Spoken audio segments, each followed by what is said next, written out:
Scott West, Atomic Shock Productions, here at Missoula Art Museum, waiting to go to Missoula Community Access Media for Asaf Adani's show, the Elvira Show, which I'm eager to know more about, since he does intense research on everybody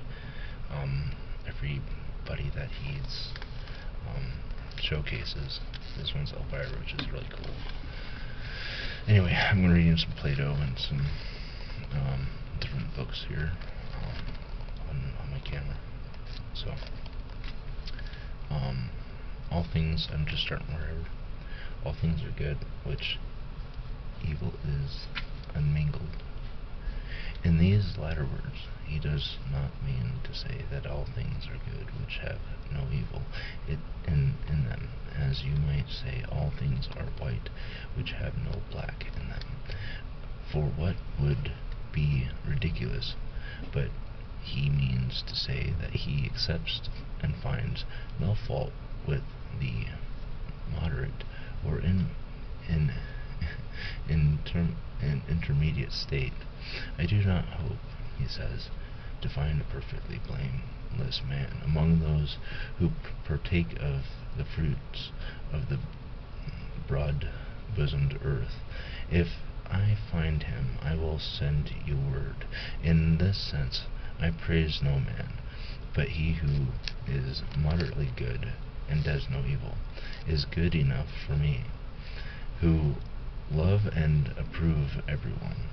And here observe that he uses a lesbian word. It's in Latin, or not Latin, Greek. It's in Greek. Approve. It means approve. Because he is addressing Pittacus, who love and approve everyone voluntarily, who does no evil, and that the stop should be put after voluntarily. But there are some whom I involuntarily praise and love, and you, Pittacus, I would never have blamed if you had spoken what was moderately good and true. But I do blame you, because putting on the appearance of truth, you are speaking falsely about the highest matters. And this I said, Protagus and Protagus, I take to be the meaning of Simonides in this poem. Hippias said, I think, Socrates, that you have given a very good explanation of the poem, but I have also an excellent interpretation of my own, which I will propound to you, if you will allow me. Nay, Hippias said, Alcibiades, not now, but at some other time. At present we must abide by the compact which was made between Socrates and Protagoras, to the effect that as long as Protagoras is willing to ask, Socrates should answer, or that if he would rather answer than that Socrates should ask. I said I wish Protagoras either to ask or answer as he is inclined, but I would rather have done with poems and odes, if he does not object, and come back to the question about which I was asking you at first, Protagoras, and by your help make an end of that. The talk about poets seems to me like a commonplace entertainment to which a vulgar company have recourse to, because they are not able to converse or amuse one another while they are drinking with the sound of their own voices, and conversation, by reason of their stupidity, raise the price of flute girls in the market, hiring for a great sum the voice of a flute instead of their own breath, to be a medium of intercourse among them. But where the company are real gentlemen, and men are of education, you will see no flute girls, nor dancing girls, nor harp girls, and they have no nonsense, no games, but are content with one another's conversation, if which their own voices are the medium, and which they carry on by turns and in orderly manner, even though they are very liberal in their potations. And a company like this of ours, and men such as we profess to be, do not require the help of others' voices, or of poets whom you cannot integrate about the meaning of what they are saying. People who cite them, declaring some that the poet has one meaning, and others that he has another, and the point which is in the dispute can never be decided. This sort of entertainment they decline, and prefer to talk with one another, and put one another to the proof in conversation. And these are the models which I desire that you and I should imitate, leaving the poets and keeping to ourselves. Let us try to meddle of one another, and make proof of the truth in conversation. If you have a mind to ask, I am ready to answer, or if you would rather, do you answer, and I give me the opportunity to resuming and completing our infused argument. I made these and some similar observations, but Protagoras would not distinctly say which he would do. Thereupon Ichabades turned to Silius and said, Do you think, Callias, that Protagoras is fair in refusing to say whether he will or will not answer? For I certainly think that he is unfair. He ought either to proceed with an argument, or distinctly to refuse to proceed, that we may know his intention, and then Socrates will be able to discourse with someone else, and the rest of the company will be free to talk with another. I think that Protagoras was really made ashamed by these words, and Alcibiades, and when the prayers of Silius and the company were separated, he was at last induced to argue, and said that I might ask and he would answer. So I said, Do you not imagine, Protagoras, that I have any other interest in asking questions of you but that of clearing up my own difficulties? For I think that Homer was very right in saying that when two go together, one sees before the other. For all men who have a companion and reader, indeed, words or thought, but of man, seeing a thing when he is alone, he goes about straightway, seeing until he finds someone to whom he may show his discoveries, and who may confirm him in them.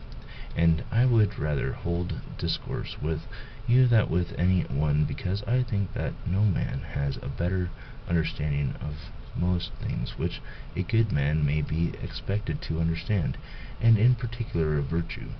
For who is there but you, who not only claim to be a good man and a gentleman, for many are this, and yet have not the power of making others good, whereas you are not only good yourself, but also the cause of goodness in others. Moreover, such confidence have you in yourself that although other sophists conceal their profession, you proclaim in the face of Hellas that you are a sophist, or teacher of virtue and education, and are the first who demanded pay in return. How then can I do otherwise than invite you to the examination of these subjects, and ask questions, and consult with you? I must indeed, and I should like once more to have my memory refreshed by you about the questions which I was asking you at first, and also to have your help in considering them. If I am not mistaken, the question was this: are wisdom and temperance and courage and justice and holiness 5 names of the same thing? Or has each of these names a separate underlying essence and corresponding thing having a particular function, no one of them being like any other of them? And you replied that 5 names were not the names of the same thing, but that each of them had a separate object, and that all these objects were part of virtue, not in the same way that the parts of gold are like each other, and the whole of which they are parts, but as the parts of the face are unlike the whole of which they are parts, and one another, and have each of them a distinct function. I should like to know whether this is still your opinion, or if not, I will ask you to define your meaning, and I shall not take you to task if you now make a different statement. If I dare say that you may have said what you did only in order to make trial of me, I answer, Socrates, he said, that all these qualities are parts of virtue, and that 4 out of the 5 are to some extent similar, and that the 5 of them, which is courage, is very different from the other 4. As I prove in this way, you may observe that many men are utterly unrighteous, unholy, intemperate, ignorant, who are nevertheless remarkable for their courage. Stop, I said. I should like to think about that. When you speak of brave men, do you mean that confident and other sort of nature? Yes, he said. I mean the impetus, ready to go, and that which others are afraid to approach.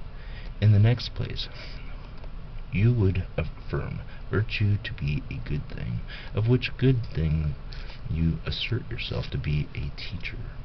Yes, he said, I should say the best of all things, if I am in my right mind, and is to it partly good and partly bad. I said, or wholly good.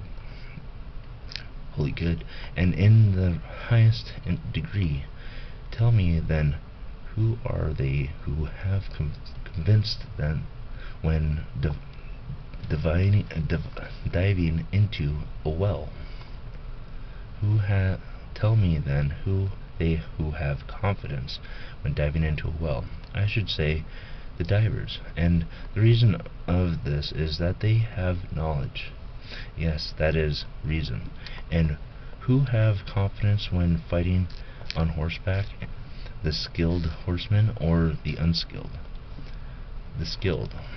And who then, when fighting in light shields, the Palestats or the non-Palestats? The Palestats. And that is true of all other things, he said. If that is your point, those who have knowledge and are more confident than those who have no knowledge, and they are more confident after they have learned than before. Atomic Frog Production, copyright 2000. Charming for publication, copyright 2010. Atomic Frog Productions, copyright 2001. This is Word to Plato. Really good book. by Joel Jowett, translation edited and written and introduced by Erwin Edmund, read by me, Daniel West. For the moderate reader, the best of the world's best books in philosophy and religion. English philosophers from... okay, that's just more of that. I'll take a picture of that later. I have about 20 minutes before I need to see Asaf Adani. I'm really excited, like this guy. So the next book, I'm gonna just randomly find a chapter to read. Probably not the whole chapter, since I've only got 20 minutes left. It's God's Generals, Military Lives of Moses, Buddha, and Muhammad. I also have to read Joseph Campbell's A Goddess's Mysteries of the Feminine Divine, and Fighting Words, The Origins of Religious Violence, by Hector Avalos. I'll probably read those later, since I don't have a whole lot of time before I need to be on TV. So again, I'm here at Missoula Public Library, reading as quietly as I can, and hope you enjoyed a few words and arguments of Plato. Thank you. Peace.